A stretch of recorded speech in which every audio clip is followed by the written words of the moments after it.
Folks, sometimes you look around and think, is this really happening? In early 2025, many Americans were thinking just that. They started typing it on those little glowing rectangles we all stare at. The 50501 movement bubbled up from the internet, specifically a Reddit forum. Can you believe it? The place where people argue about cat videos birthed a nationwide protest. This movement, with the slogan 50 protests, 50 states, one movement, decided it was time to get loud. They wanted to talk about things like the Constitution. The 50,501 ARs were big fans. And then there was the billionaire takeover concern. This was a grassroots movement, a real groundswell. The core message was about who the country should work for. The 50501 movement planted its flag firmly in the public welfare camp. They were preparing to shout it from coast to coast. So how do you get the nation's attention when you're a brand new movement? You pick a holiday, apparently. On President's Day, February 17th, 2025, while some folks were maybe enjoying a day off, thousands of others bundled up and hit the streets. In Washington, D.C., they gathered at the Capitol reflecting pool. It wasn't exactly beach weather, folks. We're talking nearly 40 degrees with wind gusts trying to steal your protest signs.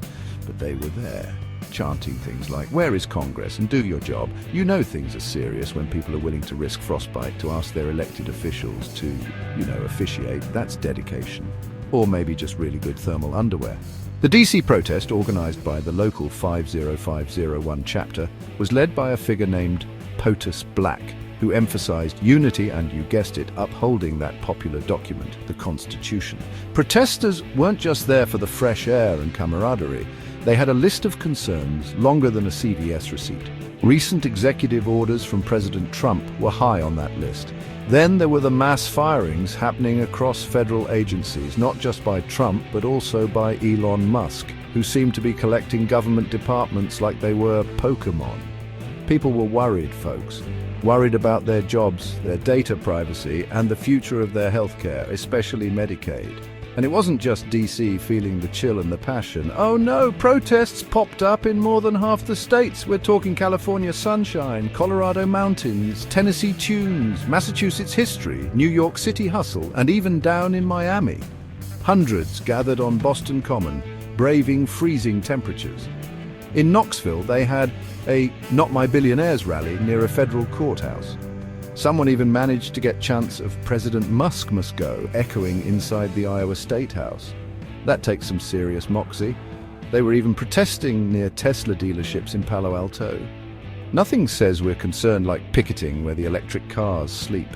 Then came May Day, May 1st, 2025, International Workers' Day. And boy, did the workers and many others turn out.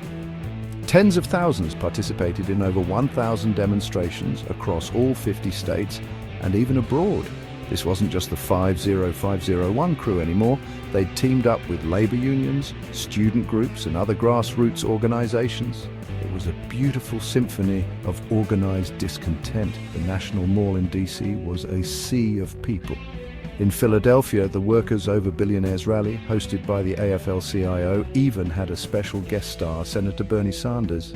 When Bernie shows up, you know the people are feeling the burn of injustice.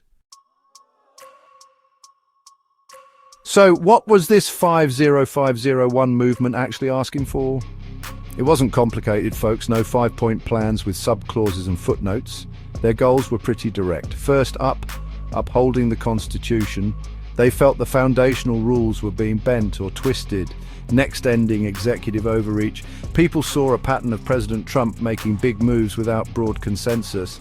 And then, stopping the billionaire takeover. Slogans like "We are the many, they are the few" started appearing everywhere.